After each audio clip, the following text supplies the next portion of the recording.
कांग्रेस नेता राहुल गांधी ने प्रधानमंत्री नरेंद्र मोदी और चुनाव आयोग पर आक्षेप लगाए। उन्होंने गुजरात मॉडल को वोट चोरी का मॉडल बताया। राहुल गांधी ने बुधवार को बिहार के मुजफ्फरपुर में एक रैली को संबोधित किया। उन्होंने आरोप लगाया कि प्रधानमंत्री मोदी ने चुनाव आयोग की मदद से चुनाव जीते हैं। उन्होंने कहा कि महाराष्ट्र, मध्य प्रदेश, गुजरात और लोकसभा चुनावों में धांधली हुई है। राहुल गांधी ने कहा कि उनके पास अब इस बात के सबूत हैं। वे जल्द ही इन सबूतों को सबके सामने रखेंगे। बिहार में 2 महीने बाद होने वाले विधानसभा चुनावों से पहले राहुल गांधी वोटर अधिकार यात्रा निकाल रहे हैं। इस यात्रा में उनके साथ तमिलनाडु के मुख्यमंत्री एम.के. स्टालिन भी शामिल हुए। राहुल गांधी ने मुजफ्फरपुर में एक रैली में कहा कि वोट चोरी गुजरात में 2014 से पहले हो रही थी।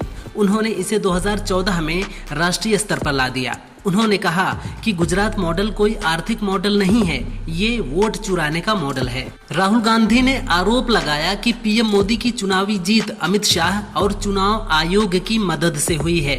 उन्होंने कहा कि वोट काटे गए और फर्जी वोटर जोड़े गए। उन्होंने कहा कि मध्य प्रदेश, गुजरात और महाराष्ट्र के विधानसभा चुनाव और लोकसभा चुनाव बीजेपी ने चुनाव आयोग की मिली भगत से चुराए हैं। राहुल गांधी ने कहा कि पहले उनके पास कोई सबूत नहीं था, इसलिए उन्होंने कुछ नहीं कहा, लेकिन अब उन्हें महाराष्ट्र में सबूत मिल गए हैं। उन्होंने कहा कि आयोग ने महाराष्ट्र में लोकसभा चुनाव के बाद लगभग 1 करोड़ वोट बढ़ा दिए।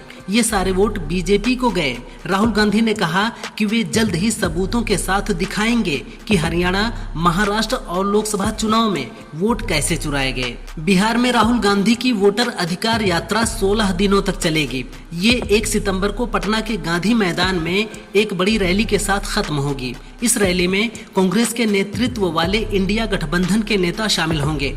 तमिलनाडु के मुख्यमंत्री एम.के. स्टालिन ने भी चुनाव आयोग पर राहुल गांधी के आरोपों का समर्थन किया।